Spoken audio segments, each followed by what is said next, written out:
Good evening. I would like to call to order the January 11th, 2020, the February 8th, 2023 regular school committee meeting at 5:30 PM. And Mrs. Johnson, if you could please note that Mr. Sullivan will not be in attendance with us tonight. And if you could also note that our location tonight is in the high school auditorium to accommodate tonight's meeting. This was updated with the town clerk and it was posted to the door of the former location of LG1. I'd like to thank Tewksbury Telemedia for accommodating our request. I know it isn't easy to make these arrangements last minute, so thank you very much to Brian and Jason. And thanks to TMHS Theater for allowing us to use the auditorium tonight. We recognize that this was a last-minute request. At this time, I will entertain a motion to convene an executive session, a non-public session, to discuss the approval of the January 11th, 2023 executive session minutes and collective bargaining pertaining to the TTA teachers. So moved. I'll second that, Madam Chair. Okay, and for a roll call vote, Mr. Parsons, how do you vote? Aye. And Mr. Russo? Aye. Mrs. Biagioni-Smith? Aye. And the chair votes aye as well for 4-0 unanimous vote. The school committee will reconvene in open session after the executive session at 6 p.m.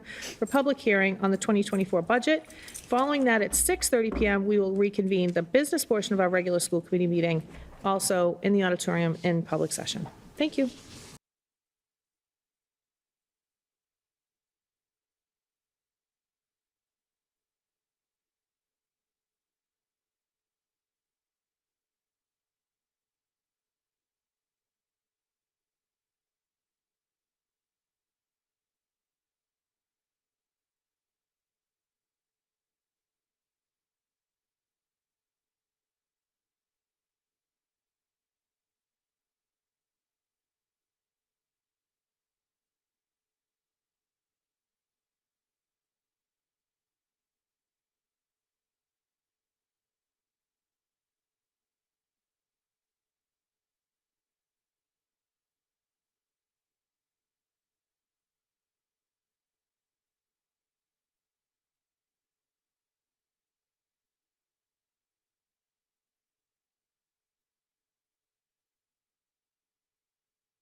Good evening again.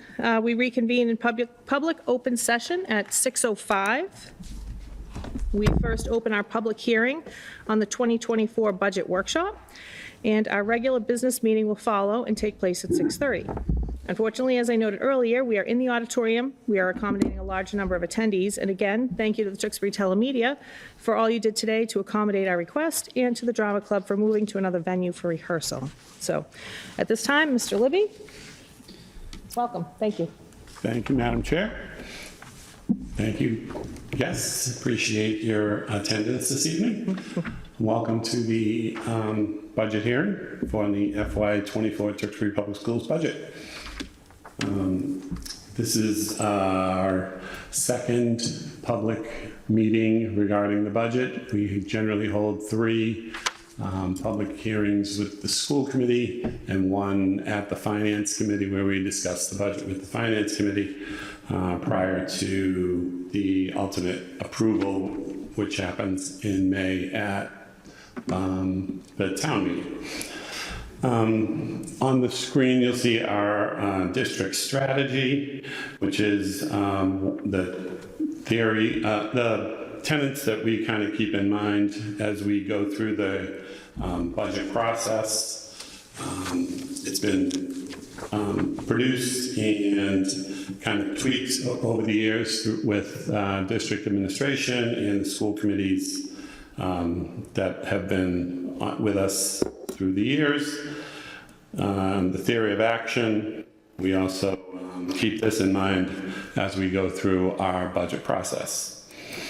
The school budget consists of 4 major parts, 3 of which are managed by the schools: the salary, operating, and capital outlay sections of our budget, and 1 section called fixed costs, which are managed and shared with the town. This includes areas such as health insurance for employees, retirement contributions that the town makes on behalf of employees, unemployment costs, and other building insurance costs and things of that nature that we share with the town. What we'll be discussing when we generally talk about the school budget is salary, operating, and capital outlay. Those are generally what are discussed when we talk about the school budget. So challenges we faced particular to this year in formulating the FY24 budget. Typically, we had a 7-school model that we traditionally followed here in Tewksbury. For FY24 will be the first full year with a 6-school model, with the opening of the Center Elementary School and the closing of the North Street and the Trahan, and the reallocation of resources associated with 2nd, 3rd, and 4th grade students across the town. Second point, we typically use the prior year's actuals to determine if we have additional needs and or budget opportunities. Only having 6 months of data in the current year with the new building structure really limits those opportunities. We will be watching the operational costs of the center school as we move forward here from January through June. But not having a full year is a disadvantage in that respect.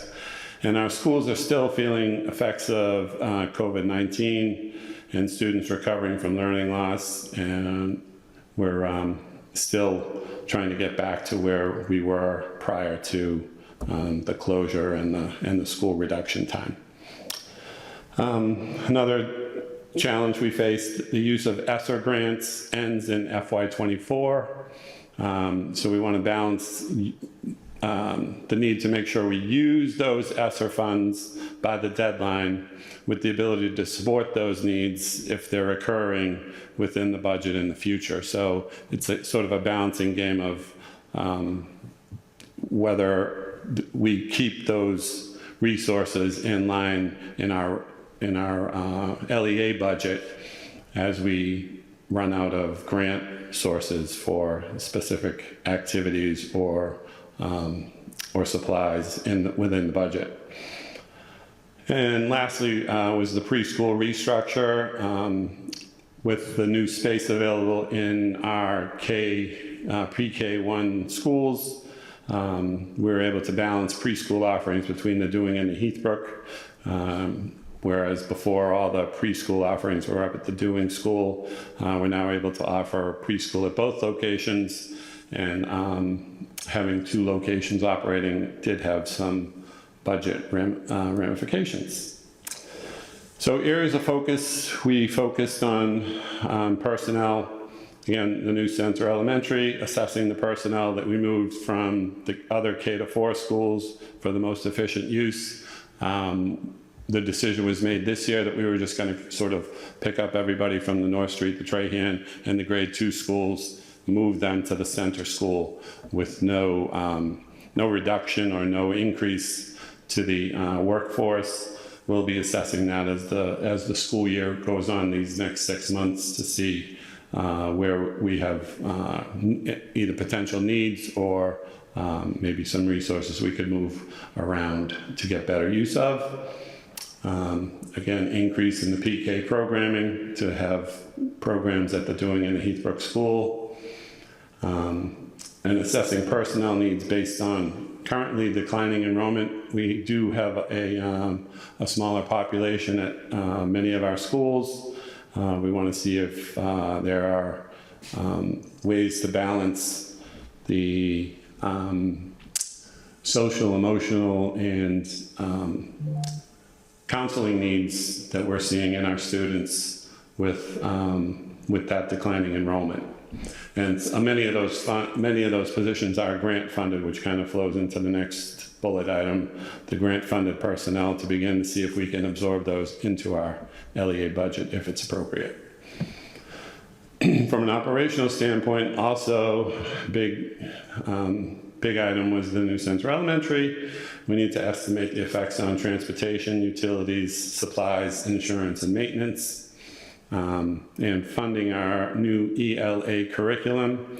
This year, the ELA curriculum is being piloted for the K-6 population.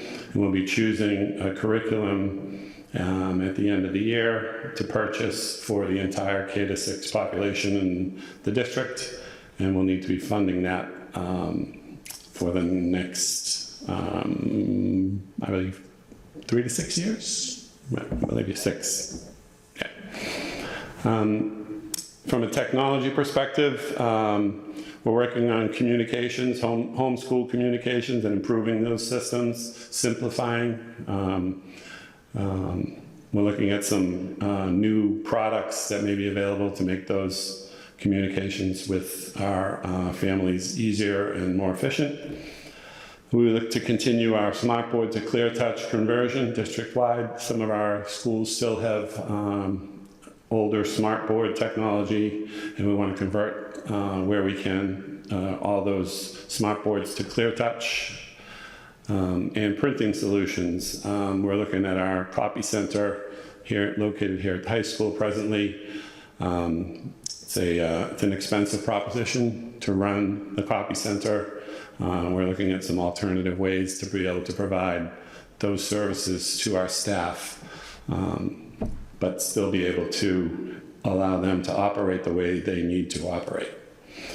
Building improvements. We're looking into the needs of the Heathbrook and the Dewing. The plan after the Center Elementary School was complete was to consider another ask of the MSBA. So I think that's still being discussed, but we know we need to get at least through 6 to 10 years with the Heathbrook and the Dewing schools. We want to make sure that those schools have adequate systems to get us through that amount of time. So we're looking into those HVAC, electric, plumbing, security, landscape to see where we could make improvements to those buildings. Overall, the school department's looking at a 3.07% increase, which is in line with what the town manager had recommended. We worked with the town manager on the available funding that would be new funding for next year. And the 3.07 increase seemed to be a number we can work with. If we include our fixed costs and debt, it's a 2.7 increase that we're requested. Our fixed costs, again, those are the costs that we don't have a lot of control over. Retirement, insurance, things like that. Had a slight decrease in a couple of areas. So our salary is a little over 70% of our school budget. We're in the people business, and most of our budget is spent on salaries for personnel. So of that 70%, 68% is spent on our teaching staff, which is expected. We have most of the workforce is our teachers. And they make up the greatest amount of our salary budget. Operating budget is a little under 28% of our budget. It's spread out a little more equally than our salary portion. Tuition and transportation, the biggest areas we spend from an operating perspective, but the other areas, special education services, and a lot of these areas are helped out with grant funding, circuit breaker, some other funding sources that allow us to operate some of our special ed programming. Capital outlay, the last smaller portion of the budget that we control. It's just 1.5% of our school budget, but it is very important. It allows us to do some major projects on our buildings, priorities for next year. We do set aside some of that capital outlay budget for curriculum materials each year. So funding that new ELA curriculum will be a priority for that capital outlay portion of that budget. And then the clear touch boards for the district.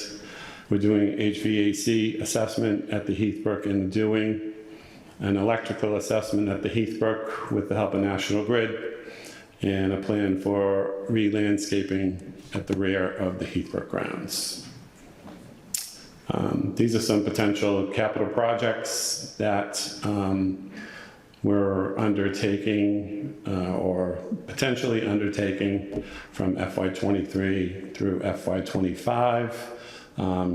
These will be potentially funded in various ways, possibly warrant articles to fund some of these if we feel that the town would support them at town meeting, and some of them through grants, some of them within our capital outlay budget as well. These are just some of the capital projects we've completed over the past few years.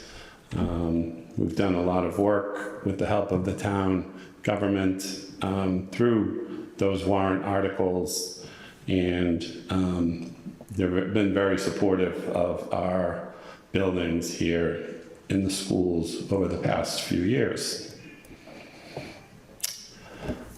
We also support 64 separate grant and revolving funds here in the school department. All these grants have a specific purpose, and revolving funds also have a specific purpose, and any expenditures from those grants must be related to the purpose of the grant or revolving fund. We can't take parking fees from the high school and buy textbooks for an elementary school. We have to spend money on a related service to why the fee or program exists. This is our grant funding that's available in FY23. It's not, we don't know what our grant picture will look like exactly in FY24, but generally a lot of the grants are recurring. Any of these grants that are here in red are called entitlement grants that we generally get year over year in some fashion and at some level. So, and we are allowed to carry these over for 2 years. So these, this section at the top here in the, I guess that's pink, is FY22 grants that we still have some money left to spend. And the bottom part in green is our FY23 allocations for this year. The grants that are in the black type are competitive grants that we had to apply for and receive from the state or the federal government, and again, for a specific purpose. So this is sort of the expanded look at what our FY24 budget will look like at the town meeting, with our fixed costs sort of broken out. Health insurance, retirement, you'll note had a sort of significant increase in those areas. Our retirement piece is a support of the members of our district who are members of the Middlesex Retirement Board. The Teachers Retirement Board is funded by the state, so it's not reflected in the town's budget. Next steps, we'll continue discussions with building principals, department leaders, elected officials, town officials, teachers, parents, students, and community members to refine and react to our ever-changing needs. I consider this whole budget a process. It's never really done. We have things that crop up that we need to do in the district and new opportunities that arise almost every day. So it's always a give and a take between, certain line items within the budget. We'll have to take from here and give to there, but we feel we'll be able to successfully exist and have a good FY24 within the total $72 million figure that we've agreed to currently with the town manager. Just want to make a note that the more detailed financial account level sort of picture for next year is available on our website. I used to go through this at this presentation, and the glazed over looks in the audience told me it was time to sort of put that approach away and just simplify things to a more general discussion of the budget. So, but this is just one page of like a school and the accounts that we run at a school. And that's available on our website for each school and each major department that we have. We also present that same budget by the DESE fund code, sort of summarized. Again, not the detail level, but it kind of gives a good picture of where the school is sending the money. And that wraps up this year's presentation. If there's any questions or comments, I'd be happy to take those. Thank you, Mr. Libby. Any comments or questions from the committee? Mr. Russo? Yeah. Actually, can everyone hear me? I don't know if anyone can hear me here, but I guess this one here. All right. Mr. Libby, thank you very much for your presentation. Just a couple questions here as it relates to the ESSA grants. Specifically, those go until the end of the school year 2024, so June 2024, correct? There's no mid-year ending of that. Did I get shut off here? Actually, it's September of 2024. We have to have the money spent by. Okay, and then Or committed by. Okay, great. And then just as it relates to the capital projects, I mean specifically for the Dewing and the Heathbrook, I noticed that you have a portion allocated specifically for capital projects. I would imagine that some of the projects, the potential projects anyway, that you have listed over the next 3 years, some of those could be considered used for grants, potentially, correct? Correct, yeah.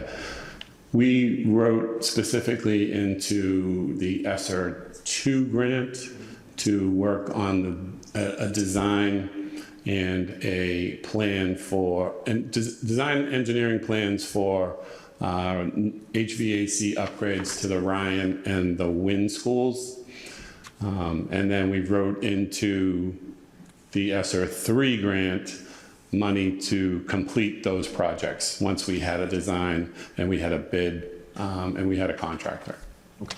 All right, great. Thank you.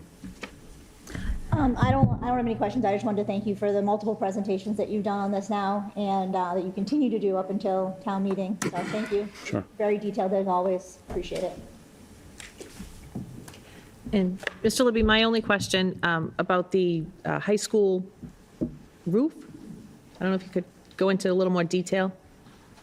The high school roof has, when we were exploring some solar options, we had our roofing contractor, before we did anything, we wanted to make sure we were properly prepared for a solar installation. And he found some issues with the roof has become disconnected from the structure itself in some places where it's supposed to be, secured to the surface, and the membrane has become loose and floating. We're trying to figure out if it's a installation issue or a product issue, and the product people are pointing to the installer and the installer is pointing to the product person. So we're trying to sort that out and figure out if we can get that fixed while the roof is still under warranty. So we're kind of in the middle of that. Okay, thank you very much. And all set here. So I think we're all set with questions. All right. Thank you. Sure. What time is we at? Okay. So we're not quite at 6:30 yet, so I would entertain a motion to take a break for 3 minutes so that we will be on time for our next portion. Yep, so moved. Second. All in favor, please say aye. Aye. And so for 3 minutes, we will take a break. Thank you.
And just for point of order, at this time, we move our January, I did this before, February 8th, 2023 regular school committee meeting at 6:31 PM. At this time, could we all rise for the Pledge of Allegiance? Pledge allegiance to the flag of the United States of America and to the republic for which it stands, one nation, under God, indivisible, with liberty and justice for all. Okay, thank you. And for our opening announcement, the February 8th, 2023 regular school committee meeting will be televised and recorded and may be viewed live on Comcast Channel 22 and on Verizon Channel 34 or on youtube.com/Tewksbury-TV. Under the open meeting law, the public is permitted to make an audio or video recording of an open session at a public meeting. At this time, I would ask if anyone is recording tonight's meeting to please identify themselves.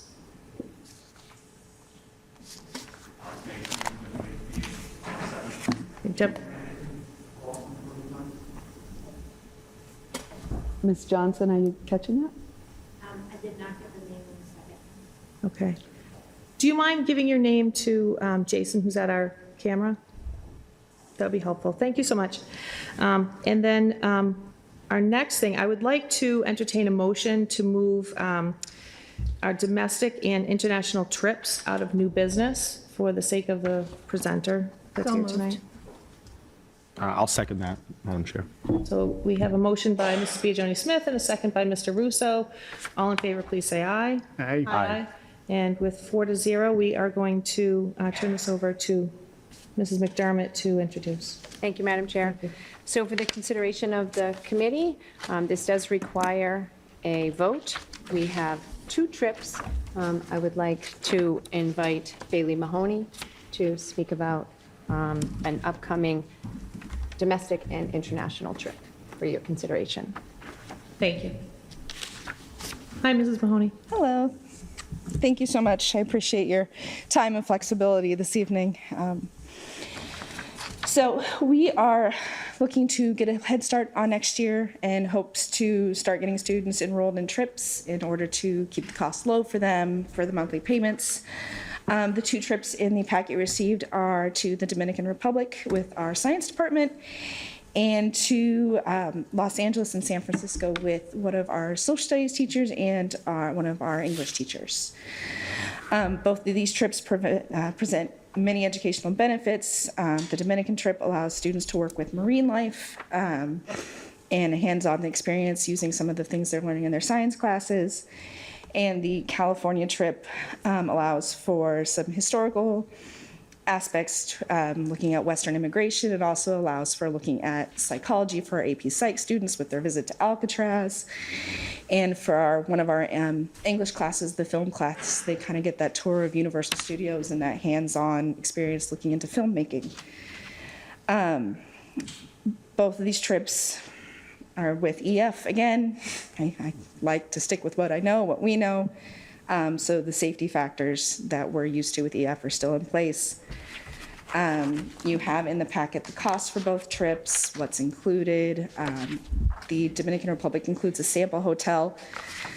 Flight and hotel information we get much closer to the trips because they try to, of course, keep the cost low for us, so we can't really book that a year out and have that. We want to keep that price as best as we can for our students.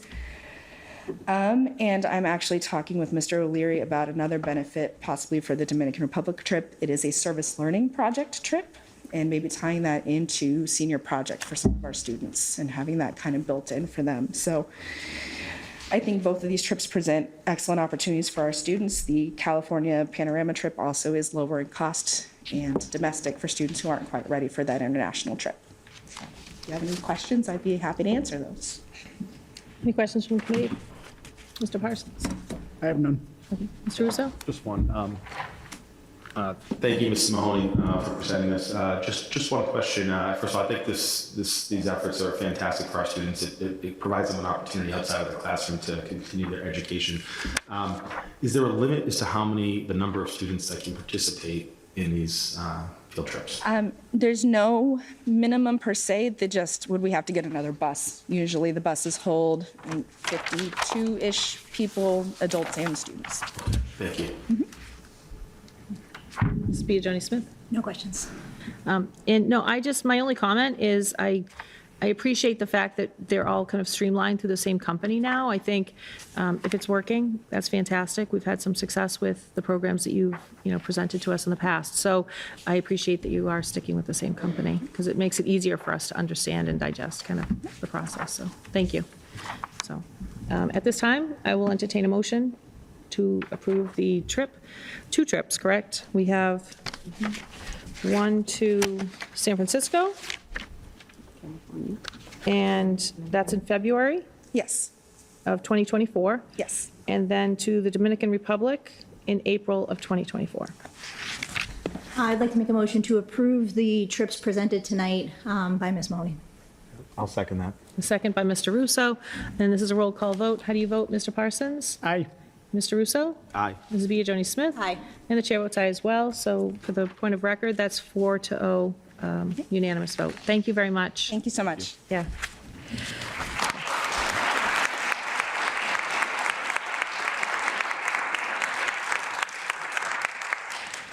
And our next point of business, we had a recognition tonight, but Mrs. Terry O'Regan, if you could explain. Sure. Thank you, Madam Chair. I'm very proud to tell you we received notice from the Massachusetts Secondary Schools Athletic Directors Association Executive Board congratulating Mr. Ronald Druin for being selected as the District 4 Athletic Director of the Year. Mr. Druin could not be here tonight because he has 2 athletic events that are happening outside of the district. We will be bringing Mr. Druin in front of the committee to be recognized in March. So congratulations, Mr. Druin. Okay, thank you. I do have one recognition that is not on the agenda, and I think it bears talking about. Mr. Paul Bishop is a custodian at the New Center Elementary School. A couple of weeks ago, Paul was monitoring one of the student lunches when he noticed a student struggling. The student had put too many mini carrots into his mouth and was choking. Because of Paul's attentive leadership as a custodian at a Center Elementary School, he went over and was able to save the student from choking through the Heimlich maneuver. His swift action truly saved this child's life. Paul is a very well-loved but shy member of our school community. While he said anyone would have done the same, we and the family of this student are so thankful that he did. We have put forward a nomination for Paul for the Heart Saver Superhero Award through the American Heart Association, and we are certain that he'll be receiving that. So I thought the committee should know about that. Thank you.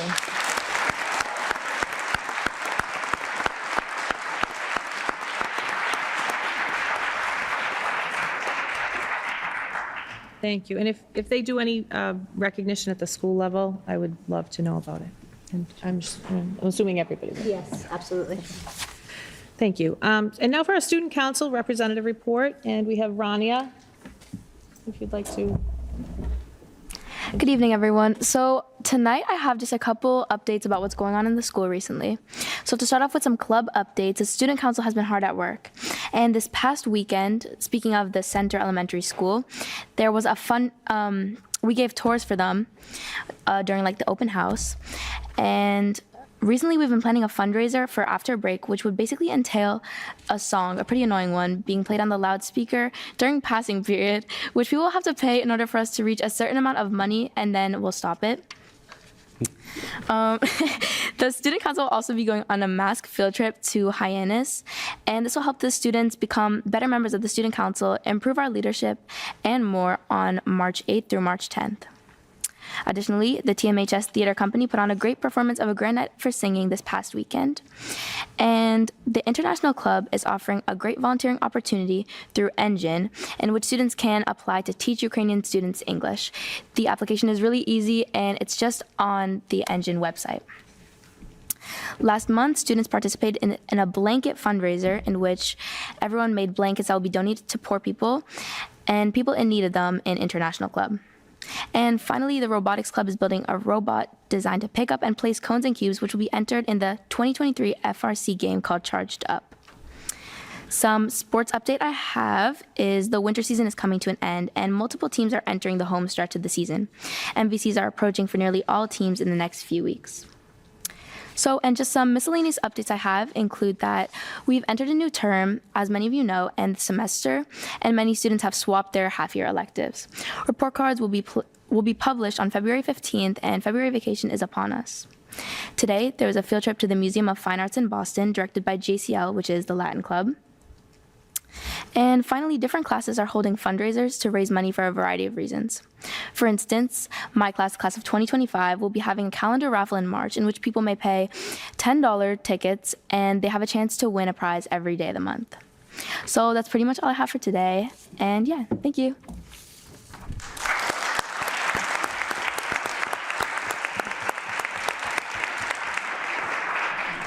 Thank you very much, Rania. It's always nice to hear your updates. I appreciate them. Any questions or comments from the committee? Nope. Okay. Thank you very much. So, at this time, I would like to just read a brief statement before we move into our next section. So this is a statement from the chair, myself, in response to the press release shared by the TTA today. I would ask that any member of our school community to speak up if they have concerns about the safety of students and children. If you are concerned about the treatment of any student at any time, please come forward. I'm taking a moment as the chair of this committee to speak to our community at large. Our teachers and staff are appreciated and respected. Any person, adult or child, in this district that comes forward with concern for the safety and welfare of students is expected to be treated with respect. We expect that these concerns will be taken with the utmost seriousness and handled properly by the district. We are proud of the administration and the leadership for their immediate attention to the matter that was publicly shared by the TTA.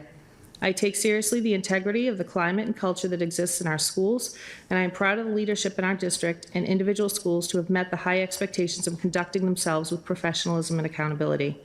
The members of this committee have asked to represent you in this community and to do this work because we want the school experience to be the best that it can be for the children in Tewksbury, and for the decisions that we make as a committee to be made in the best interest of students always.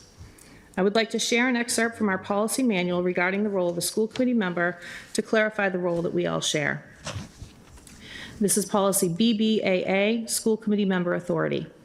Because all powers of the Tewksbury School Committee derived from the state laws are granted in terms of action as a group, members of the Tewksbury School Committee have authority only when acting as a committee legally in session. The Tewksbury School Committee will not be bound in any way by any statement or action on the part of an individual member except when such statement or action is a result of specific instructions of the committee. No member of the committee, by virtue of his or her office, will exercise any administrative responsibility with respect to the schools or command the services of any school employee. The Tewksbury School Committee will function as a body.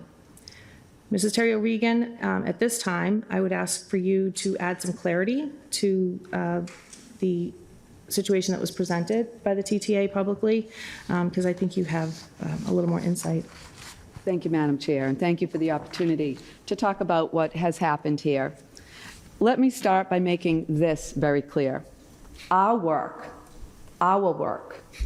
and will and always begin and end with what is best and safe to protect all of our students. We encourage and appreciate when members of our school community do come forward if they believe the safety and well-being of our students is in jeopardy. I appreciate that the reporting party did just that in this case. It is not ironic, but very intentional that this district annually and throughout the school year trains and supports our staff members and our coaching staff members to effectively communicate and report issues of concern with student safety. As a result, all teachers are aware of their responsibility as mandated reporters, and they know full well that anonymity cannot always be guaranteed in order to appropriately investigate allegations.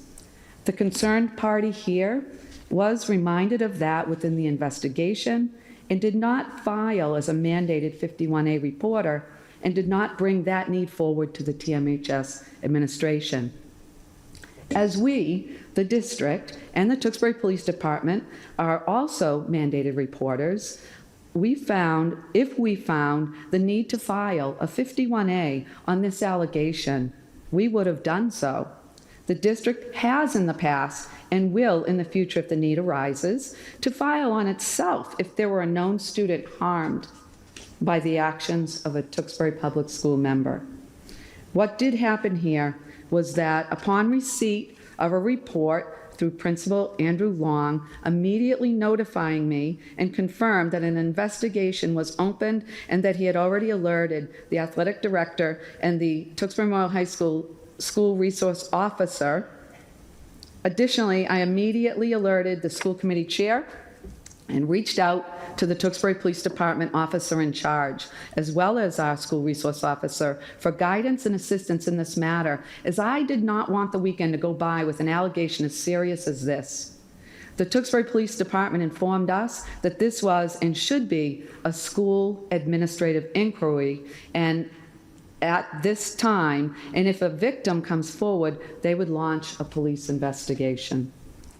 In this matter, the administrative team went into immediate action to collaborate with the reporting party, the police, as well as parents and students involved in the concern. They conducted a thorough investigation. The good news is that the findings in this investigation were consistent with all members of the team, the parents, and the leadership, and concluded there was no hazing here. If new information should come to light, we would not hesitate to reopen our investigation, to review that new information and reevaluate the conclusions we previously reached. Unfortunately, what seems to be the focus now is the emotional responses played out on social media and in the news media. As a district, we need to keep our focus on our students, period. It has been my experience, and I've seen all way too often, that when children and adults alike react abruptly and emotionally on social media, rarely does it shed any useful light on a situation. It is not productive, and most often it is our precious cargo of very own students who are caught up in the aftermath of this negativity. I know and believe that everyone involved in this situation and here tonight truly wants what is best for our students. And I encourage anyone who feels that a student has been harmed to come forward, just as the reporting party did here. I also believe there are lessons to be learned here that we all can benefit from, as we all need to communicate positively and effectively with each other to truly protect our students. Thank you. Thank you, Mrs. Terry-Regan. So at this time, I will, given the number of people in attendance, it seems we have several, oh, sorry, I don't know if you can't hear me. We have several people here that I think are interested in speaking. And I'd like to thank you all for your entrance. It was very gracious, and it was easy for us to continue our business, so thank you very much. But I will ask the committee to withhold any comments until the completion of any public comments so that they're uninterrupted, as is our policy. I will ask our clerk, Mrs. Biagioni-Smith, to help us with time so that we stay timely. And we have 3 minutes per speaker, and we have a 15-minute allotment. So if anybody has anything they'd like to share, our public comments are open.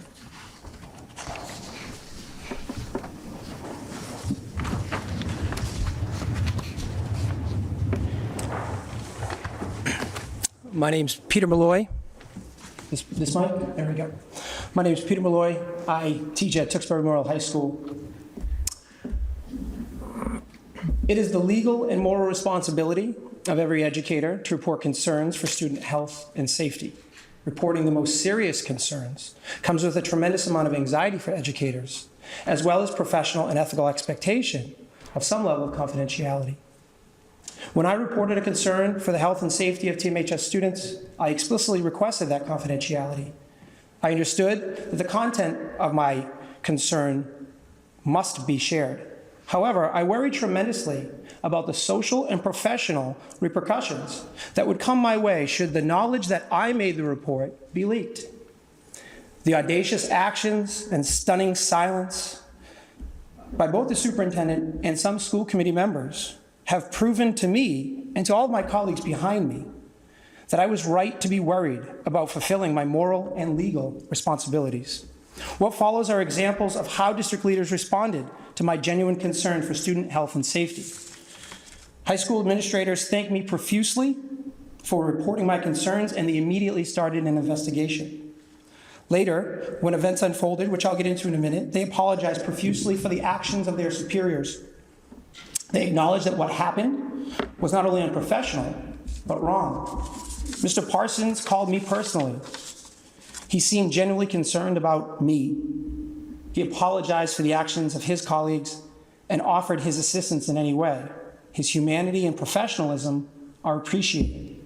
Until tonight, I have not heard from Superintendent Regan about her appreciation.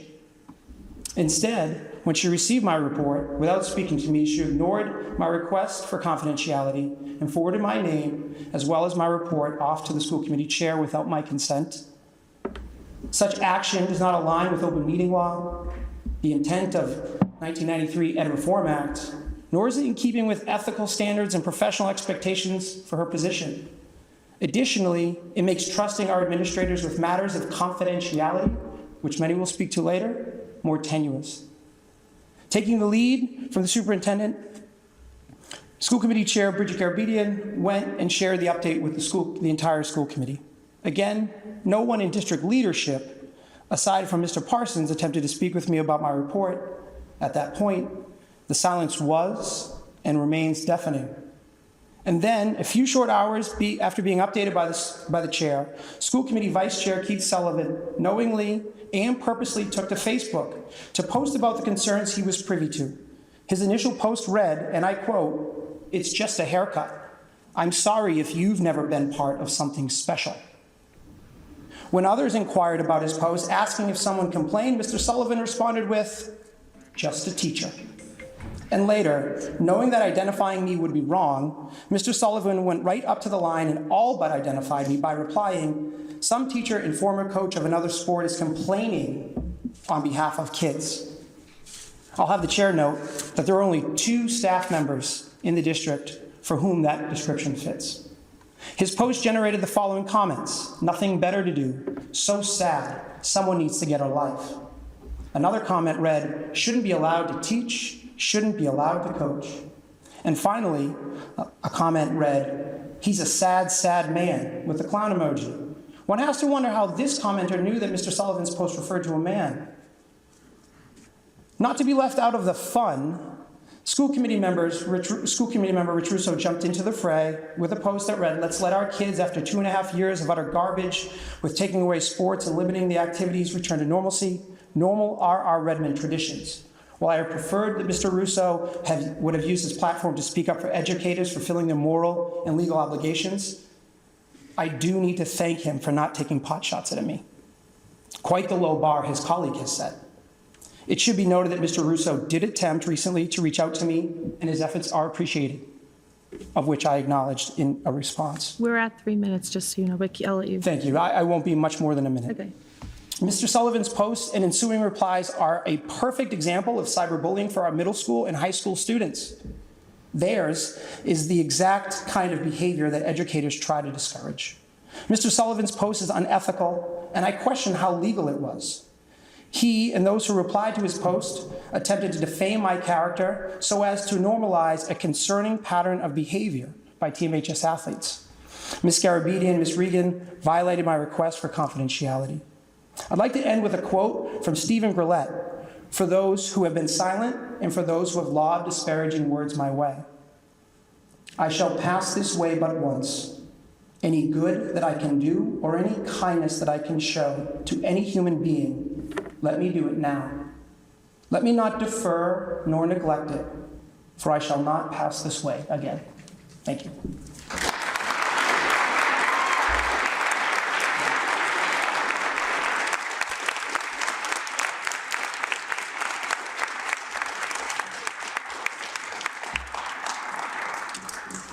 Thank you, Mr. Malloy. Thank you, Peter. I'm Julie Taggart. I live at 7 Heath Street in Tewksbury. As teachers, we are mandated reporters. In case anyone is unaware of what that means, a mandated reporter is required by law to report anytime we are made aware of a situation where we suspect a child might be facing abuse or neglect, whether it's physical, psychological, or emotional. In fact, each year, as Brenda mentioned, we have to do mandated training through Tewksbury Public Schools. During the training, we are educated that as mandated reporters, our legal obligation is to report if we suspect neglect or abuse. We are not to decide it ourselves. We report, and then that is taken out of our hands. We don't investigate. We don't determine for ourselves if the abuse or neglect happened. That is left up to the people to which we report. And I can speak for every teacher in this room who's ever had to make a report. It is gut-wrenching. We hope and pray that our report will be unfounded, that it is a misunderstanding, that it's a mistake, but it is our job. It is our legal requirement of the profession that we have decided to pursue. But what if it's not a misunderstanding or a mistake? What if it is real? What if the neglect or the abuse really is happening? That's the question that we all have to ask ourselves. So you see, we do care about our students very much. As you mentioned, Brenda, that is why we're all here. We care about everything, their academics, their well-being, their social, emotional, physical. We make connections with them every day. And when we're faced with a situation where something might be off, we go with our gut and we report. It's not something we consider lightly, and again, we hope we're wrong. So the part of our job was made a lot more difficult with the recent actions of the school committee members who publicly disparaged our Tewksbury colleague, Peter Malloy, on Facebook. This teacher was concerned about the well-being of students, not to mention obeying the law and doing the job he is legally mandated to do. He made a report of possible abuse in the form of hazing. He followed the appropriate steps as per our training, and this teacher had asked for anonymity. Excuse me. Mr. Sullivan decided to post a comment to his Facebook page. Though not naming the teacher, he gave enough of a description to narrow it down to exactly 2 teachers in the entire district. Mr. Sullivan made sure to disparage the teacher, which opened the post, as we all know on Facebook, to other people jumping on the pile. And one community member, Mr. Russo, a fellow community member, took part as well. Some members even called for this teacher's job, we're trying to protect our children. Don't we want our teachers looking out for the well-being of our students? I very much hope that the actions of these school committee members doesn't scare other teachers into not reporting. And there has been so much discussion in the teacher community about that very topic this week. I would hate for anyone to factor in questions like, what if the school committee member doesn't like what I'm reporting? What if this report goes against a friend of theirs? Will they publicly humiliate me on Facebook or some other platform? The most concerning thing about all this to me is that if a staff member is now fearful, then how can we possibly expect our students to come forward if there is something similar going on? Thank you for listening to me tonight.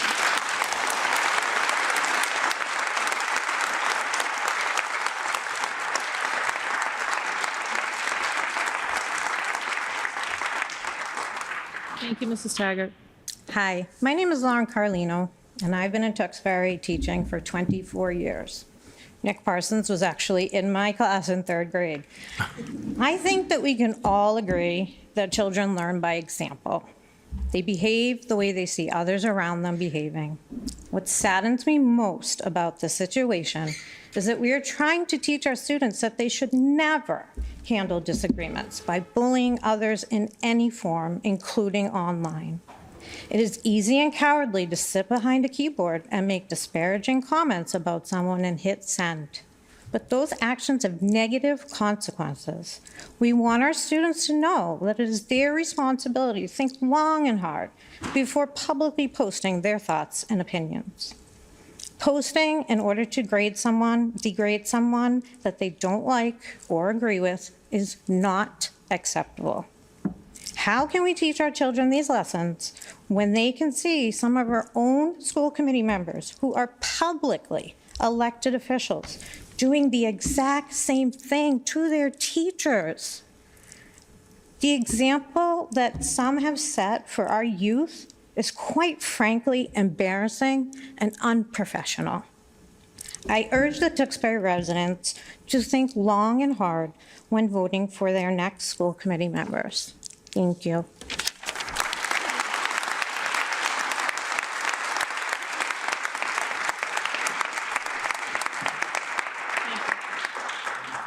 Good evening. My name is Mara Deering, and I'm an educator in the Tewksbury Public Schools. I'm here tonight to show my support for Peter Malloy. Like Peter, I'm required by law to report any situation of suspected abuse or neglect. In fact, at the beginning of each school year, all teachers are required to take an online course and complete a quiz showing we understand clearly our obligation to report any concerns to DCF. Teachers know when to make reports, and they are mandated to do so. Making such reports is never easy, but when they are to be made, they are always done with the best interest of students in mind. I'm deeply concerned after the way Peter was harassed and retaliated against on social media for doing his job, that teachers in the future may hesitate in reporting concerns to their administrators and DCF due to potential repercussions and possible retaliation from school committee members. We speak to our students about the dangers of social media, about how it can be used to hurt people, how it can malign a person's character, and how, if you are the person who presses send, that you have to be ready to take consequences for your actions. These are middle school lessons that are generally resolved during a person's teen years. Sadly, at this time, 2 members of the school committee have demonstrated a total lack of judgment when they decided to hit send and hurl disparaging remarks toward Peter. This behavior is appalling and cannot be allowed, condoned, or dismissed so quickly. Apologies need to happen, and change needs to occur in how our school committee treats TPS educators. Thank you.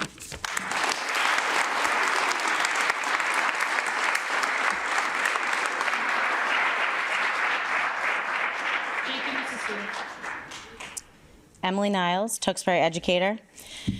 Disgusted, ashamed, outraged, and sick. These are just a few of the emotions I've heard from my colleagues due to recent events. So now I'm standing here because 2 times in less than a year, educators have been made to feel as if they were in the wrong for fulfilling the most important part of our jobs, which is keeping the children of Tewksbury physically and mentally safe. To keep these kids safe, sometimes this takes the route of being a mandated reporter, something we've had professional development on at the start of every year. The most recent concern that came to light has resulted in a teacher being publicly shamed on social media by 2 elected officials sitting in front of me at this very moment. One of them, at least. Now, this is shameful. No one is here, nor have we been here at any point to stop students from having fun. We are here to keep our students safe above everything else, and that's what we'll keep doing, regardless of you or anyone else bullying us for making the right choice. So what is it, everyone? What is it? Are we supposed to protect and be a voice for our students or not? Because if we do we need to be afraid that we will be made examples of in a Facebook post that unleashes you and random townspeople making nasty comments? That's devastating. We teach our students on a daily basis not to do the very thing that has been done to not only Peter, but to all of us. I'm here to be a role model for all of my past, present, and future students to show them that this is unacceptable, unkind, and just mean. Thus, I'd like to request a public apology for this atrocious and downright embarrassing behavior from members Sullivan and Russo. Superintendent Regan, if you truly support our students and educators of Tewksbury, and if you want us to have confidence in our district administration, we, the TTA, ask you to condemn this behavior. Madam Chair and members Biagioni, Smith, and Parsons, we need you to publicly condemn this behavior as well. In doing so, we can start to sow the seeds of trust with our school committee and superintendent. The members of the TTA will be waiting. I will now ask the president of the TTA to speak.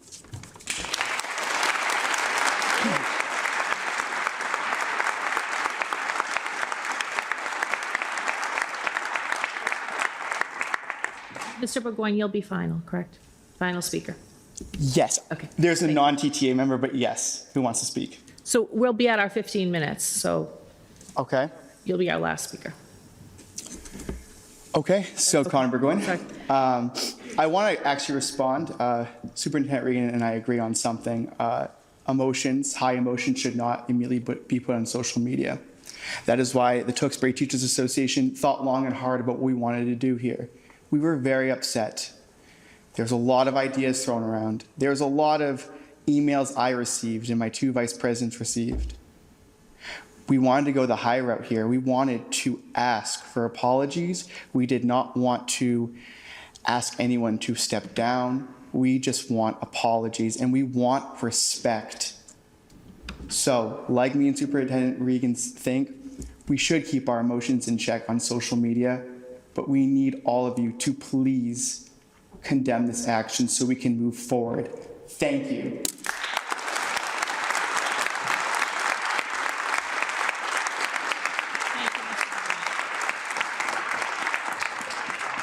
I had a conversation with Mr. Burgoyne prior to the meeting, and we had kind of already outlined the parameters for, public speaking. So I thank you very much, everybody that attended, for working with us on that and for coming. We appreciate you all sharing your thoughts.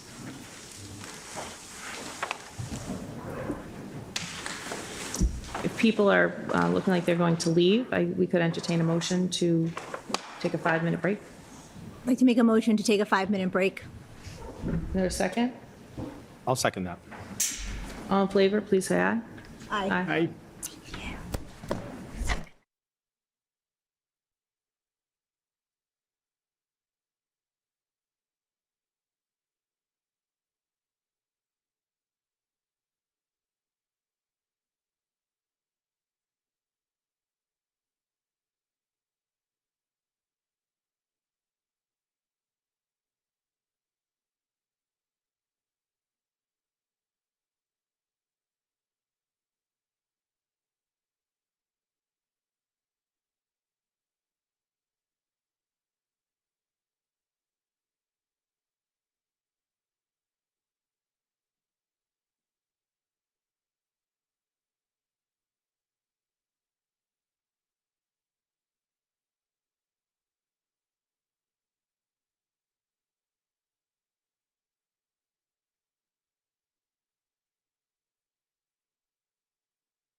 And we reconvene after our break here at 7:14.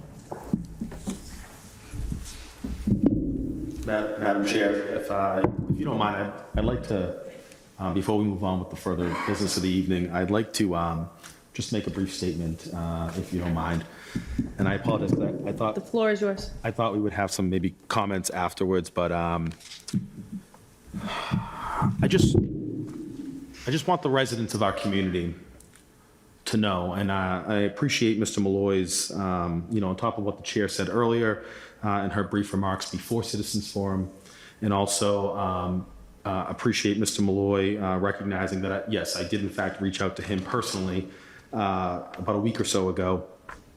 As Mr. Malloy and I do work together on other subcommittees with the goal of moving our district forward, and from my standpoint, actually work very well together. But my purpose for reaching out was to have some open and honest dialogue with him, because I believe it's the right and fair thing to do, not only in this matter, but really in all matters. And that's a promise that I made to my constituents during my campaign a year ago. And yes, although Mr. Malloy isn't one of my constituents, as he resides in another community, I have a duty as a committee member with supporting the district to move forward. Mr. Malloy, as he stated, did decline, and that's okay. He thought it could potentially jeopardize the outcome of various things, various matters. As a committee member, one of my concerns that I hear frequently from parents and residents out there is that they are in some ways fed up with teachers, administrators, DESE, sometimes even our elected officials. And I don't take any of that personally, but I think just in general, parents just want their kids, to be kids. And so whether it's mask wearing, vaccine, mandates, now haircuts, at the end of the day, parents just want to be able to do what they feel is best for their kids and have a normal upbringing. Whether it's through academics, whether it's through extracurriculars, or whatever the experience might be. As a parent myself in this community, please know that at times, residents, I also share in some of that frustration.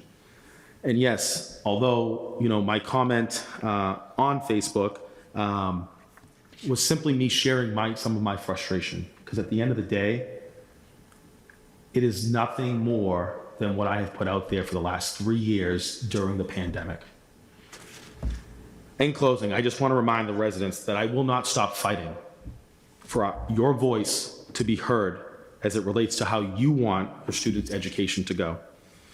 And as for any employees in the district, I welcome open and honest dialogue at any point in time with me as a committee member personally. And I would encourage you to reach out accordingly. Thank you. Thank you, Madam Chair. Okay, thank you, Mr. Russo. At this time, if the committee is open to it, I would like to entertain a motion to move out of old business the Tewksbury Public Schools 2023-2024 preschool and kindergarten registration and enrollment presentation, just for the sake of our presenter. So moved. I'll second that. That was a motion by Mrs. Biagioni-Smith, seconded by Mr. Russo. And all in favor, please say aye. Aye. Aye. And with no opposed, I would like to move to Mrs. McDermott to introduce Mrs. Karen Baker O'Brien. Yes, thank you. Mrs. Karen Baker O'Brien is here to talk to us a little bit about our kindergarten registration and enrollment. Thank you very much for having me this evening. I'd like to begin with the preschool registration. This evening, we opened our evening with inviting parents in regarding the new programs that will be offered at both the Heathbrook and the, is it not on? I don't think it's on. Sorry, we just couldn't hear you. I apologize. Thank you. So this evening, we held our preschool information session in the library for any interested parents. The registration will open on February 28th. Parents will start with Community Pass. If they are fortunate enough to get a slot, then they will move to the registration where they upload documents, complete the requirement paperwork.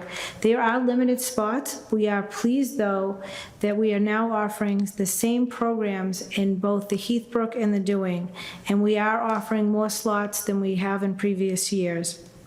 For those folks who may not get a opportunity to get placement immediately, we do keep a wait list that we use throughout the academic year and have moved several families off that wait list, especially in the September, October months. As far as kindergarten registration, we began registration on January 17th. This year, we're projected to have 251 kindergarten students, which is based on the census that we received from the town. And that is 43 students less than last year. Last year, we had a bubble of students, probably our highest in several years, of 294 students that registered, 140 at the Heathbrook and 154 at the Dewing. This year, we're projected to have 126 students at our Heathbrook and 125 at the Dewing. This year, we began meeting with families on January 17th, as I stated. All families we encourage all registrations prior to the end of April. This will ensure that all the families will have a kindergarten screening with the schools before the first week of May. If any of our registrations come in after that, then the screening appointments will be at a later date determined by the building principals. During the kindergarten registration meetings, we are scheduling a screening appointment, obviously, for the families, both for those who are English language learners and those for just kindergarten. If your family is an English language learner, we try to hold those screenings back to back to prevent families from coming back multiple times. To help families remember that the kindergarten screening appointment is, we will send an email reminder 1 week prior to their appointment that they have an appointment on a given day at a certain time at the school. And we are anticipating all kindergarten screenings to be in person at their respective schools. With the help of Mr. Libby, who introduced our district to Droplet, we are happy to announce that we rolled out an online registration system in January. This system is hopefully going to streamline the process. It allows families to fill out paperwork online and upload the necessary documents, which are birth certificates, proof of identity, and then proof of residency and occupancy, along with the medical necessity as far as paperwork. With the help of Jason Stamp, who worked 5 months in getting this platform up and going for us, we were able to maintain our integrity of the registration documents and our communication workflow that is essential to make sure that our building administrators, the administrative assistants, the nurses, our data processing office, our business office for transportation, our IT department, our L department for identified students, and also for identified student, our special education department, are all in the loop and communicated with for incoming students. Droplet provides 2 very important district goals, one on sustainability and one on security. This platform is a paperless platform. It doesn't require us to have printed documents for people to obtain the registration process. The security is enhanced by each building having a dashboard which all the required documents are housed and available for review. For families unable to access the online portal, we provide in-person appointments and access to a device in our office to complete the online registration. For those who still prefer a paper copy, we will provide that paper copy for them. We do continue with our virtual appointments, which came out of COVID. It allows families to do their appointments, which are very brief, at work, at home. If they have younger children, they don't have to take the child out, or if they prefer, they can come in. We continue to utilize Lexikey for any families that have language needs, and translation is necessary. We do have paper copies, and we're working with Droplet to have multiple languages available on the Droplet format. So this is a goal that the district had about making this a seamless process and to eliminate the vast amount of paper that goes with the registration process. So within this first month, I have to say we're very pleased. Not saying we haven't had a few hiccups, because there have been, but we're working very closely with Droplet. They're very patient with us, and our IT director is right alongside helping us along. Thank you, Mrs. O'Brien. Any comments from the committee? Mrs. Biagioni-Smith? Sorry. Can you just clarify, is this platform only for incoming kindergarten families, or is this going to be used going forward for families to submit medical records? So Annual? that's a great question, and we are currently using it for any registrations, in addition to our kindergarten and preschool that will start soon. The goal of the district, rather, is to actually expand the usage of Droplet to our human resource department. We've talked about the annual paperwork that the school would require. Since all our administrative assistants have a dashboard in each building, that's sending out that yearly accident illness form that could be completed on Droplet, and then it comes right back into the building. So that would also be a goal moving forward. Okay. And then, so one other question on that. So who has access to that information once it's in Droplet? It would be the building secretaries, the administrators, our nurses. If and only if there is a student with language needs, then our L department. If there's a student who's on an IEP, our special ed department. The goal is that we gather and get as much information in our hands of our district, so as a student comes to us, we can begin the education with all the requirements upon their arrival. That's great. I love it. Thank you. Anything, Mr. Russo? Thank you. Yeah, thank you, Madam Chair. Just one question. Thank you, Mrs. O'Brien, for your presentation this evening.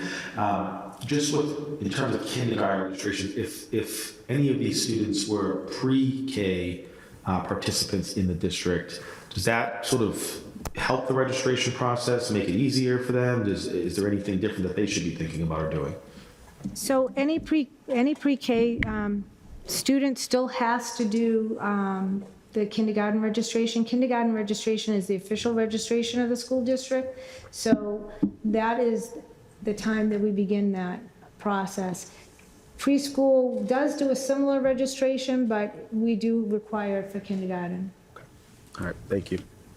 And just so you know, the system also is built to collect the necessary DESI information regarding foster care, homelessness, and we would collect information if there's legal alerts that the schools need to be aware of. So the system is built to provide as much information so we can best support the schools and the students and families. Thank you. Is that all, Mr. Russo? Yes, thank you. Thank you. And Mr. Parsons? I just want to thank Mrs. O'Brien for being cognizant of the needs of some of our ELL families and making the process more accessible for them. Thank you for that. And my only comment, and I briefly touched on this with you before, regarding students that have siblings in the district, or maybe they've left and they're returning, there's some sort of main database for the family that some of that information will translate student to student? So the information that we get, we also upload into ASIN, which is our student information system, right?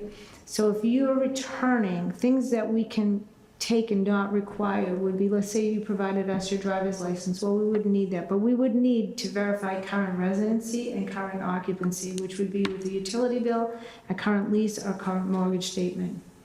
But we've, with the help of Maura Rossio, did an incredible, her computer has probably more saved documents on it that we just pull out so that we don't have to request those very documents. But there are things that we require as a new registration or returning student. Because we are a residency required district, we want to make sure the family still resides here.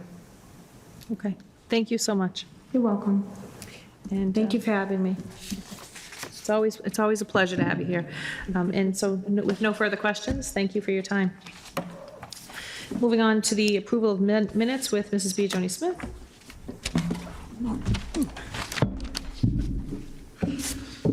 All right.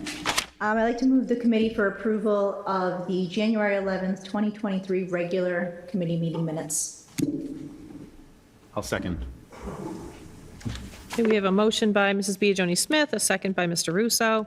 All in favor, please say aye. Aye. Aye. The motion passes 4-0. For the submission and payment of bills. All right, I move the school department payroll for the period ending January 19th, 2023 to be approved and certified in the amounts and categories as shown for a total amount of $1,477,681.10. I'll second again. So we have a motion by Mrs. Biagioni Smith, a second by Mr. Russo, to approve and certify the payroll period ending January 19th, 2023 in the total amount of $1,477,681.10 for a roll call vote. How do you vote, Mr. Parsons? Aye. And Mr. Russo? Aye. Mrs. Biagioni Smith? Aye. And the chair votes aye as well for a 4-0 vote. Payroll period ending February 2nd. I'd like to move the school department payroll for the period ending February 2nd, 2023 to be approved and certified in the amounts and categories as shown for a total amount of $1,493,426.44. I'll second that as well.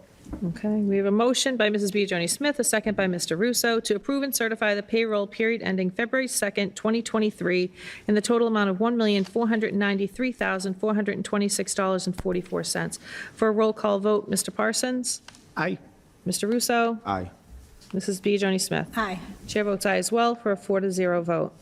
And for our superintendent and staff reports, I was wondering if we could move the order around just a bit for our presenter? Would that be, Mr. Libby? Sure. Is that okay? Yes. Do you mind? Okay, so would that be something that somebody would like to motion to? Yeah, second. Okay, for Mr. Libby to go first with our staff reports. All in favor, please say aye. Aye. Aye. Okay, with none opposed, Mr. Libby, please. Okay. Thank you. Thank you, Madam Chair. So I'll start with a little story. So about a month ago, I got a heads up from, I think it was Gail said, you got a call from somebody who wants to donate $5,000 to the school district. And I was like, that's a call you always take. So I grabbed the phone and spoke with a gentleman, Mr. Anthony D'Ambrosio. Explained to me that he's the parent of a kindergarten student and a grade 3 student in the district. And he's a competitive robotics competitor. And his team had qualified for as a finalist in a competition, and as part of the prize for being a finalist, am I getting this right? Okay. That he was allowed to present a $5,000 donation to a charity of his choice, and he selected the Tewksbury Public Schools. So he was trying to find out how we could make that happen. So we chatted a little bit, and he wanted it to go towards to support STEM in the district. Having a student entering our new schools, I thought that would be a great use of the funds. And come to find out, the check came in Monday to the business office. It ultimately is made out to the TMHS PAC as a 501c3, so that's fine. We forwarded the check to the high school PAC, and we'll let them know that that money's to be spent in support of STEM activities in the district. I called Mr. D'Ambrosio today to let him know we received the check, and I wanted to recognize that fact tonight at this meeting, and he was available to come to the meeting tonight. So he's here this evening, Mr. D'Ambrosio, and I just wanted to acknowledge this gift. And while we don't have to take a formal vote as we normally do with a donation that's to the town of Tewksbury, as this is a donation to the PAC instead, but I did want to recognize that this money is coming in to support STEM services and needs in the Tewksbury Public Schools. Oh, I wanted to say thank you. D'Ambrosio, thank you. Mr. D'Ambrosio. Very generous. Madam Chair, Yes. just real quick, as a BattleBots watcher and a little bit of a fan of the whole show, I would love to see some type of future presentation or anything that you'd be willing to come in and share. I think it would be really neat to see. I think the kids love that type of stuff. So hopefully that's something maybe you'll consider at some point. I don't know, I've been on the past 2 seasons, so we've already had talks already. Fortunately, it's too cold outside to actually break the big robot here now. But our plan is to bring this break for demonstrations for various grades. We're trying to work out the mechanics of it, but we absolutely have plans to do it. We believe. Okay. Thank you very much. Thank you. Thank you for being here. Okay, Mr. Libby, is that, you did one? You want me to keep going, or do we want to? Go right ahead. Okay. I had one more thank you I wanted to put out regarding our district move that we recently undertook. I would have had this in January had I been there at the January meeting, but I missed that meeting. I was sick. But it was an occurrence that happened with the Dewing Library. We realized that after we had put up the specifications on the move, we had neglected to include the move of the Dewing Library, which needed to be functional as we came back from December vacation as part of our restructuring of specialists at the elementary schools. And we didn't want to add it on to the already aggressive schedule we had with our move company. At the time, we weren't sure if that timeline was even reachable over Christmas break, so December break. So we decided to reach out to our friends at the high school and through our athletic director, Ron Druin, and Coach Brian Aylwood. They were able to secure the services of 6 to 7 of our Tewksbury High's finest young gentlemen, and they helped us on 2 days during their vacation time, and were able to empty 3 classrooms of furniture, bring to the North Street School gymnasium, and then move those 3 classrooms that were previously in the library to those 3 classrooms that they had just emptied in the school. So it was a sort of a piece that we missed during the move that was very important, though, that it got accomplished. And just wanted to thank those guys that helped us out and gave up their time over December break to make that happen. Last item I had was a desperate call for help. Tewksbury Transit, as our transportation contractor, has been struggling this year to find drivers for vans and buses, and also monitors for those vehicles. Go to their website at tewksburytransit.com. They provide training, and on the website, according to the website, the rate of pay for drivers with the company is $24 an hour. So just want to let folks know that there are jobs available with Tewksbury Transit, and we are in need of those services. And that is my report. Thank you, Mr. Libby. Any questions, comments? I have just one. So the bus monitors are hired through the bus company and not the district, or? We had, any way we can find bus monitors, we'll take bus monitors. So we do hire some on our staff, but we did recently find a couple of their driver trainees who hadn't been fully through their licensing, but were willing to take on some monitor roles while they were finishing up. So we said, sure, we'll take them that way too. That's great. Thank you so much. Okay, we're moving on. So to Mrs. Terry O'Regan, thank you for your patience. No problem. Thank you very much.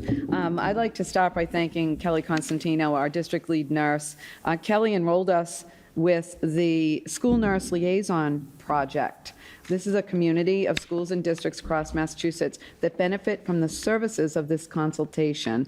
They also provide education and resources for our school nurses. The School Nurse Liaison Project is a nonprofit organization that started as a grant-funded program. They realize that school nurses are key players in the health and well-being of our school-age children. The Liaison Project employs psychiatric nurses, nurse practitioners, and those with experience in pediatric psych and school nursing. They're available Monday through Friday, 7 to 4 p.m., and are a wonderful resource to our school nurses if they need to reach out and get some advice with free consultation and suggestions regarding managing student health needs and social emotional well-being at school. Again, thank you to Kelly for accessing this resource on behalf of all of our students. Next, I want to talk about the invite, if you will, to the Wynn Middle School and Tewksbury Memorial High School. We have been randomly chosen among 79 schools to participate in the Massachusetts Commonwealth's 2023 Massachusetts Youth Risk Behavior Survey and the 2023 Massachusetts Youth Health Survey. We have, in the past, participated in this survey. This survey collects data to identify those behaviors that continue to require increased prevention efforts at the school, community, and state levels. The Mass Youth Health Survey is anonymous and voluntary. No student names are ever used, and all responses are kept strictly confidential. The data collection will occur between mid-January and May 2023. Questionnaires are electronic and will be administered during the normal school class period. We, at the TMHS, will randomly select as few classes as possible in the school to participate. Survey administration procedures are designed to protect student privacy and allow for anonymous participation. And schools are required by federal law to notify parents of the survey and provide them with an opportunity to opt their child out of the survey if they so choose. So again, we will inform our middle school and high school classes or student families once those members are selected. Next, I want to talk about our Waffles Kindness Challenge, and I'm pleased that we have some members of the Tewksbury Police Department here to hear this. Notice went out, as well as an email, that we were very excited to announce this monthly kindness challenge. Each month, students and school staff can nominate a student or classmate that they believe should be recognized for going above and beyond in the area of kindness. Winners will be selected by the Tewksbury Police Department Kindness Committee and will win a photo opportunity with our school resource officer, Eric Hanley, and of course, with Officer Waffles, the most important part. And the student will be presented with an Officer Waffles challenge coin. One Tewksbury student from each school will be selected each month. The chosen winners will be announced the following week. And a quote from Eric: "This kindness challenge is simple and hopefully contagious." So the flyer reminder will once again be provided to our students and our families. And as always, we so appreciate our continued partnership and just shared vision about kindness amongst our students at Tewksbury Public Schools. Thank you, gentlemen, that are here tonight. February 3rd not only marked our 97th day of school, but our Center Elementary ribbon cutting ceremony. We had over 100 invited guests, including our state legislators, Senator Feingold, Representative Nguyen Howard, and of the aide to Representative Robertson. We had the Massachusetts School Building Association Executive Director, the Massachusetts DESE Commissioner of Education, Jeff Riley, our Elementary School Building Committee Chair, and our committee members, along with our school committee chair, Ms. Bridget Garabedian, Ms. Biagioni Smith, and Mr. Russo at the event, our select board, and many, many, many town department leads. But the guests of honor were clearly our 753 students, our 150 teachers and staff, and especially our principal, Jay Harding, and assistant principal, Robert Rogers. I want to say that our 753 students stayed for the entire event and politely laughed at all the adult jokes. I do think that they enjoyed that a little bit. It was an amazing event, and this marks the opening of our Center Elementary School. I also think it's important that we thank the silent heroes of that event, Stacy, Maria, Barry, again, Jay and Rob. If you were there, you heard the cheers and just the appreciation of the entire school for all of the work that they've done getting this project open. Any community member that wants to see that event can go to our Tewksbury YouTube TV as the video has been posted. On February 4th, on Saturday, we then opened the school to approximately 500 community members to tour the facility. Our community oohed and awed as they walked through the new school, and you heard from Rania, a school representative here. Tewksbury Memorial High School volunteers assisted our community in seeing their new school.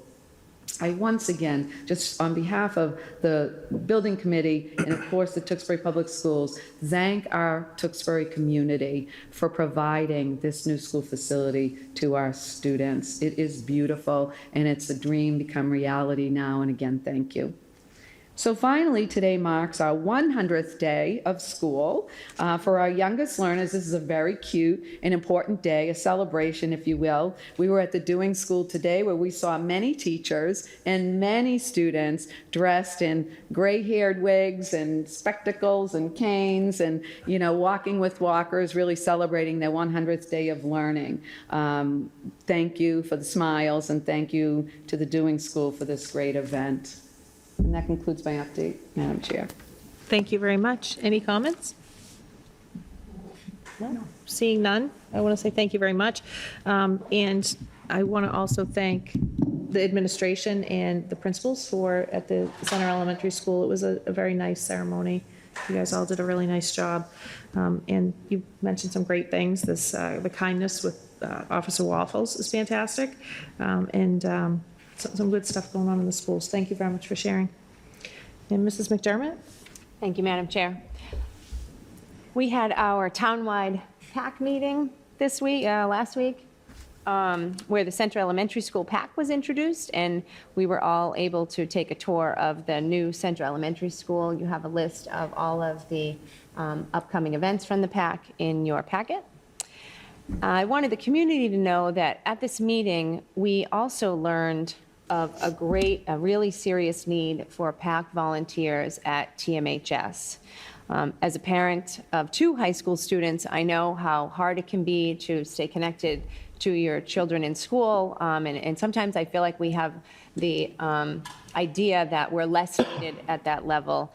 After hearing about all of the special events that take place during the high school years that simply will not be possible to run without volunteers. If volunteers don't come forward, they just won't happen. So please consider reaching out to the TMHS PAC if you have even a moment to spare. It was shared that there are lots of ways that you can possibly help from home. So stay connected for those last few years.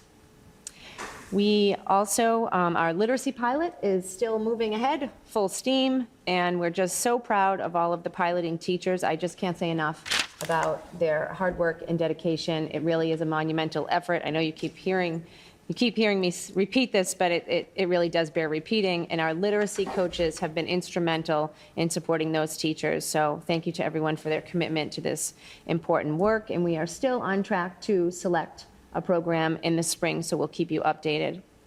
And along those lines, we had a wonderful parent presentation on January 26th. Our parents were invited to attend a literacy presentation focused on the science of reading and how it is impacting early literacy instruction and what caregivers can do at home to support their students' vocabulary and comprehension development. We had about 25 parents in attendance, and some of the parents even shared stories of their experience with their child in the pilot program. So it was nice to hear some positive feedback from families as well. A huge, huge thank you to our literacy coaches, Kelly Cracchiolo and Chloe Callahan, as well as first grade teacher Mary Beth Hurdle for planning and delivering this incredibly informative presentation. and we're hoping that this is the first of many future presentations for parents. In your packet, you have the district report card. No vote is needed, but each year, the public school and all the public schools and school districts in Massachusetts receive a report card, which is designated to show families how our students are doing in a variety of areas. These areas include student enrollment, teacher information, student attendance and discipline, academic opportunities, college and career readiness, MCAS performance, school spending, and accountability information as appropriate. These report cards are posted on all of the school and district websites and will be linked to our next district newsletter. Lastly, I am excited to inform you that we are reopening the development of standards-based report cards. This is an initiative that the district first embarked on back in 2018-19 and was obviously later interrupted. This is something that many of our teachers are really excited about moving forward with, and in fact, it's one of the first initiatives that was brought to my attention as I began working here in Tewksbury. I think that we are really in a good place to make this happen as our teachers, and they're definitely ready and excited for this work, and they're obviously teaching to the Massachusetts standards, and we all know our students are annually assessed with a standards-based measure, MCAS. In addition, we've already been doing some local standards-based assessments using Otis over the last few years in many ways. Even though you don't yet have a standards-based report card, I do feel like Tewksbury Public Schools is almost ahead of the curve in terms of their standards-based assessments and grading in looking at those standards with Otis, and we'll certainly be learning more about that. So I believe we're really in good shape to get this work going again. I've initiated a steering committee to begin the work in March, and I already have close to 20 volunteers for that committee. I just sent it out yesterday, so that was really exciting to see. I would be happy to develop a presentation for you to teach you in the community a little more about standards-based report cards, and certainly planning for some parent presentations as well. It is a shift, it's a shift in mindset. I do believe it warrants some attention and understanding because it will feel different as a parent. I can tell you, my husband still says, how come it just can't be a B? Like, how do I get the B? I want to understand. So I will do everything I can to help you in the community understand. But from my perspective and from the teacher's perspective, this is a really exciting need. It's a need, for sure. Okay. That's all I have. Any questions? Thank you. Any questions, Mr. Russo? No. None at this Mr. time. Thank Parsons? you. None. Speedy Jones Smith? No, no. Thank you. I would love to have you come in with a presentation on that. Yeah, I think it would be fantastic. Thank you so much. Great. Thank you for the opportunity. Yeah, it sounds great. Thank you. And I'm glad to hear a nice update on the literacy pilot as well. From here, we will look at our consent agenda. Is there anything in here, Mrs. Terry O'Regan, that you wanted to cover? I think I would just draw your attention, if you didn't get a chance to read the annual newsletter from the Valley Collaborative. Ms. Garabedian, you were able to attend that annual meeting, and you saw the wonderful things our collaborative partners at Valley Collaborative are doing with our students and students that attend the school. The pictures that really, they're worth 1,000 words of praise for the work being done, and I welcome you to take some time. I have a full annual report of the expenses and the budgetary needs of the Valley. If you want to come by my office, I'm willing to share that with you too. Okay, thank you. Any questions on anything in the consent agenda? No, Mr. Parsons? None at this time. You good? Okay. Nope, I was going to comment on the Valley Collaborative, but it was a nice time. It was actually very eye-opening to really see what's going on at the Valley and how our students are being supported that are out of district, some of them. So it was a great day. Thank you very much for inviting me. And if we could have a motion on the consent agenda. I'll make that motion. I'll second.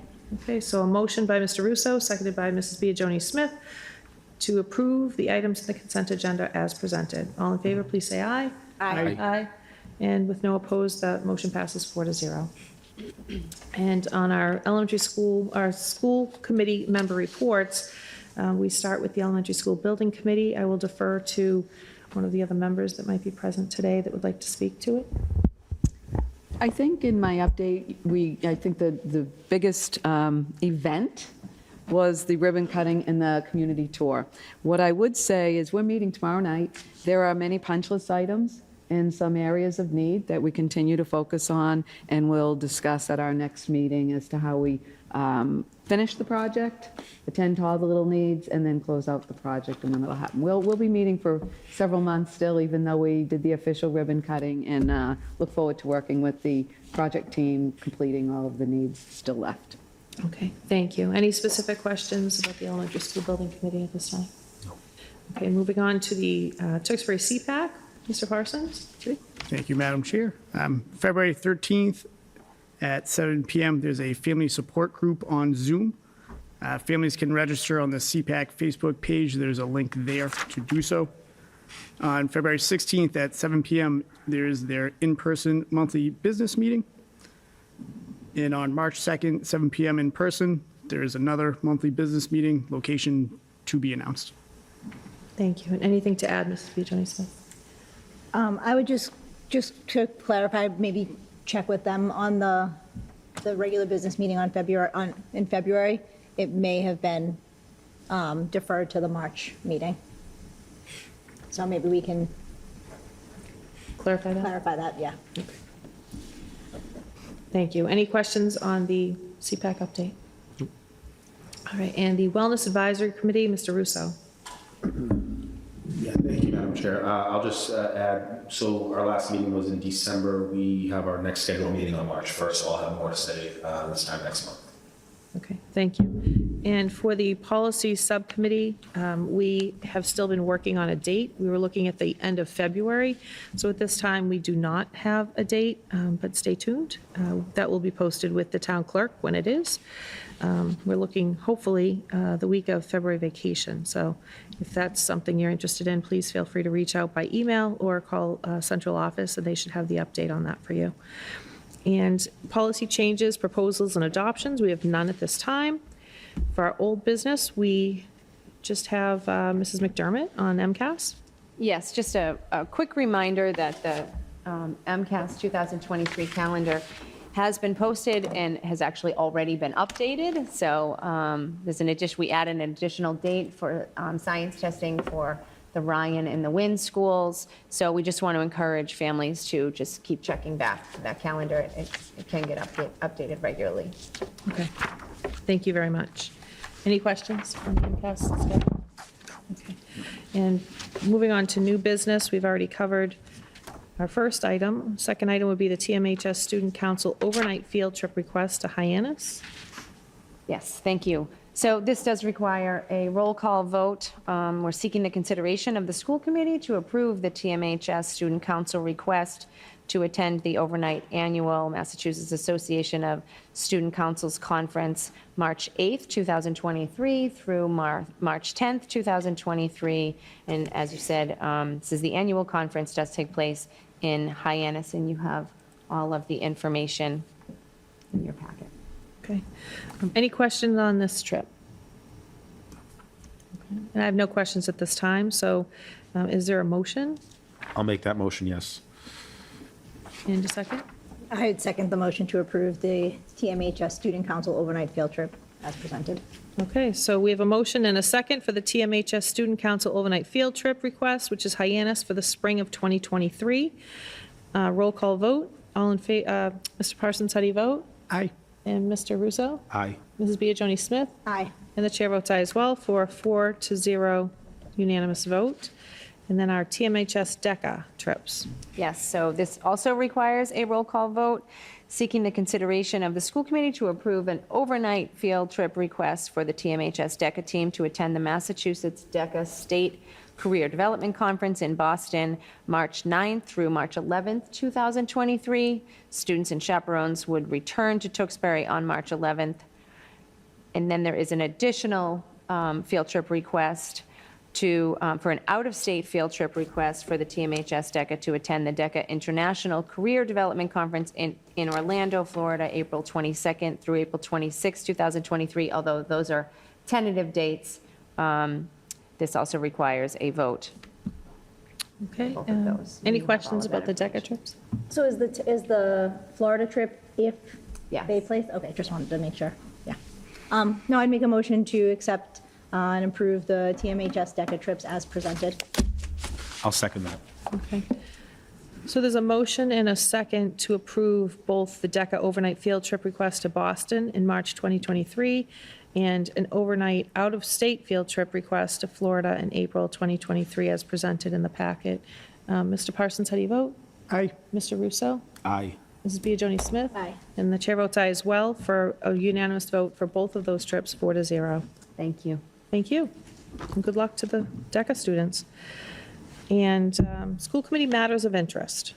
Is there anything that anybody would like to add at this time? Mr. Parsons? I have nothing to add right now. Okay. And Mr. Russo? Yeah, I'll just a couple things. So I just want to, say, Mrs. Regan, Ms. McDermott, I mean, the ribbon cutting ceremony last week was fantastic. I thought you did a fantastic job really rounding everybody up. Mr. Harding, Mr. Rogers, standing ovation for them. So it was great to see that. And then the next day after, really seeing the student council ambassadors at Center Elementary School was really great, and just their wisdom and their ability to help residents in the community. So thank you very much for that. Thank you. And Mrs. Biagioni Smith? I want to echo, the event was amazing, and to Maria and Stacy, the school looked beautiful. I told them that I was going to hire them for our future event planning. I also want to throw a thank you out to the PACs and a reminder to check out the PAC Facebook pages. There's a lot of opportunity to volunteer coming up. Read Across America Week is coming up, and there are a lot of open spots to do some really fun things in some of the schools. So just a call out to our residents to check out that. Okay. Thank you. And I just have a few items. One, I would like to recognize that this is Black History Month, and thank you to Mr. Parsons for serving on the DEI as our representative. In collaboration with the DEI Committee, Tewksbury Public School District, and the Public Library, there's a film screening that is going to be happening at the high school. Yeah. And what day did I say that was? The date, it's The 20, I had it written. Oh, here it is. I didn't write the date. It was Thursday. 23rd, I think. I believe it's Sorry. it is the 23rd. Let me just look. Yes, Thursday, the 23rd. Thursday, the 23rd, correct. And they'll be showing Black Panther, Wakanda Forever. So my apologies for not writing a time on that. And then also, please keep a lookout for 2 awards to open for nominations this month. We have the annual Chrissy Palomino Outstanding Educator Award, which recognizes an educator who has had a significant impact on the Tewksbury Public Schools in the area of active involvement, volunteering, and giving a generous amount of time and energy to the quality of the educational system as an advocate for students in Tewksbury Public Schools. The annual Ginsburg Family Award will also be released, seeking nominations for the annual Ginsburg Family Award established in 2013 to recognize an individual, a group, or a company organization who has had a significant impact on Tewksbury Public Schools in the area of physical, monetary, or tangible contributions, or volunteering for the benefit of a school or the district. So keep your eyes open. That should be coming out by the end of the month. And bravo to the Tewksbury Memorial High School Theater Company for a great performance last weekend of A Grand Night for Singing. I'm looking forward to Beauty and the Beast. And future school committee meeting dates, March 8th, 2023, which is also a budget public hearing, April 12th, 2023, which is a reorganization meeting and a regular meeting. And then for future subcommittee and advisory committee dates, Elementary School Building Committee, February 9th, CPAC Business Meeting, February 16th, which we've already discussed, should be clarified. Wellness Advisory, March 1st, and the Policy Subcommittee should be sometime the end of February. Any future agenda items that anybody would like me to consider or like us to consider for next month? None at this time. Okay, and feel free to reach out if there are any. And at this time, I would accept a motion to adjourn. Motion. Second. Okay, so we have a motion from Mr. Russo and a second from Mrs. Biagioni Smith. All in favor, please say aye. Right. Okay, so we adjourn at 8:03 PM. Thank you. Thank you.